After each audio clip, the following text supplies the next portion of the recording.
Welcome to our first video for topic 6 for unit 6. Our goal in this video is to be able to write equivalent values as both fractions, decimals, or percents. So we're going to really basically talk about what is a percent. What does that mean? You may have heard it before, you've probably seen it before, but what do we actually do with it? Evidence-wise, we're going to, understand what a percent is. We're going to make connections between fractions, decimals, and percents, and we're going to calculate percentages from fractions or decimals, though we're going to keep that fairly easy for the time being. Our learning experience is there. You can pause the video if you'd like to read it, but it's the same things as per usual. Let's talk about what a percent is. Very, very, very simply put, it's a number with this thing next to it, the percent symbol. So this would say 40%. I'm going to guess you probably knew that. So in more detail, what I'd like you to do is pause the video and write this down. A percent is a rate, coming back from Unit 5, in which the first term is compared to 100. So essentially what that means is whenever we write a rate, we're going to have our number on top, whatever that might be, and on the bottom we should always have 100. What that does is it makes it into an actual percent because a percent specifically compares it to 100. We can even think about the fact that the word percent has cent in it. If you're in my class, we talked in class about how cent has something to do with 100, specifically to do with 1/100th. So per also means of, so of 1/100th essentially. In terms of some of the easy ways to calculate percents, one way is with a decimal. Let's say that we have the decimal 0.73, so 73 hundredths. If we were to want to write this as a percent, we just need to multiply it by 100. That's it. When we do that, we're essentially moving our decimal point over 2. So we're going to get 73%. You can do this with more complicated decimals as well. Let's say we have something like this. We can again multiply it by 100, and we'll get 73.45%. Nothing too bad.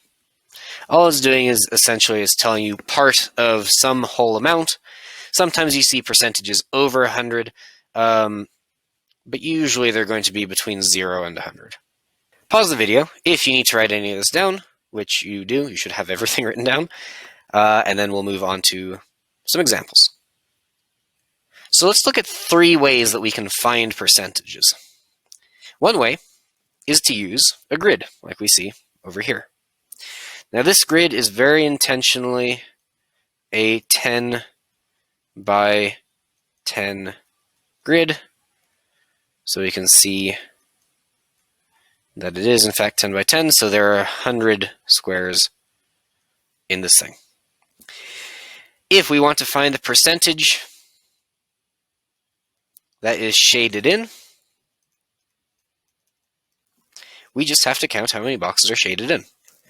Now you could sit there and go 1, 2, 3, 4, 5, 6, 7, 8, 9, 10. I think a much faster way would just be to do some multiplication. So we see that we have 7 here, which I kind of failed at dotting, but 10 times 7 would be 70. So we can say that we have 70% shaded in. If we want to do the part that's not shaded in, we do the same thing and we get 30% not shaded. One interesting thing to note is 70 plus 30 would equal 100. 100% for most things is the maximum that you can get to. You shouldn't be able to go above 100%, for now, at least. Copy that down if you need to. And then let's look at our next method. The next method is using a number line. So if we look at this number line, we have 0 to 10, and we have 70. We can make an equivalent number line. It's the exact same length. Our zeros line up. But this time, instead of 10, we're going to use 100. That means if we keep everything equivalent, if this was 1, this is now 10. If this was 3, this is now 30. And the example that they have, 7, is now 70. Basically, we just multiplied this by 10. So, if we said 7 out of 10, we could say that that's actually 70%.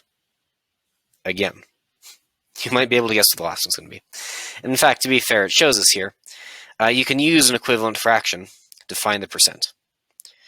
For example, if we start off with the fraction 7/10, we can think, what do we need to do to 10 to make it into 100? Well, if we multiply it by 10, we can do that. You'll notice that we also do the same thing to the top. That way we keep things perfectly balanced, as all things should be. So we do 7 times 10 as well. 70 out of 100. 70 out of 100 is, again, 70%. This works with anything that you can do to multiply to 100. For example, if we had, I don't know, let's say 34 out of 50. What do we need to do to 50 to get 100?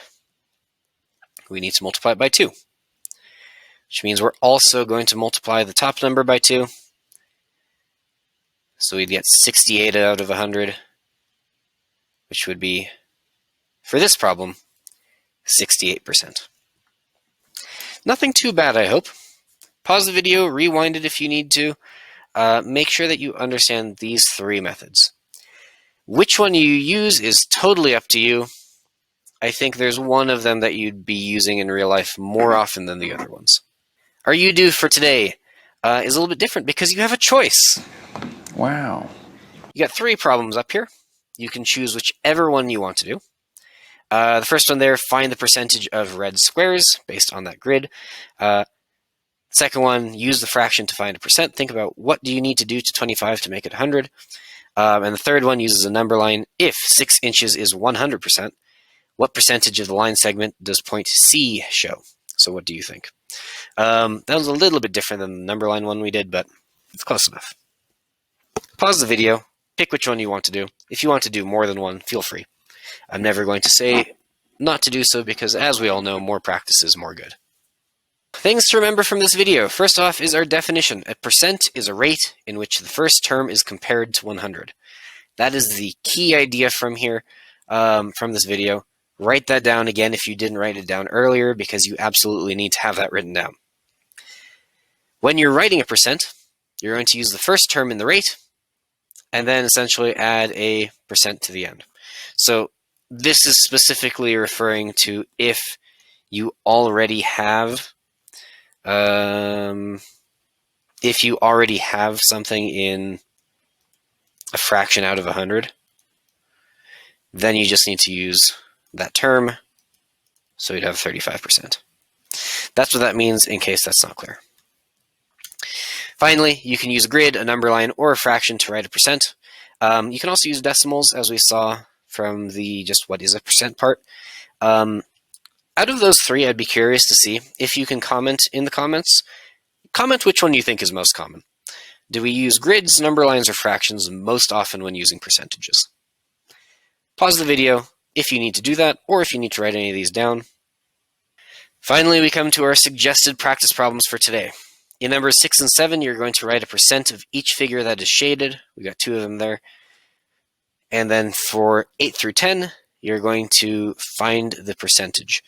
I'll give you a hint on this in case it's a little bit confusing. The bottom number here should always be 100. That way you can actually write it as a percent. But what do you need to do in order to find that? That's going to be the trick. So give that a think. Pause the video. And of course, good luck.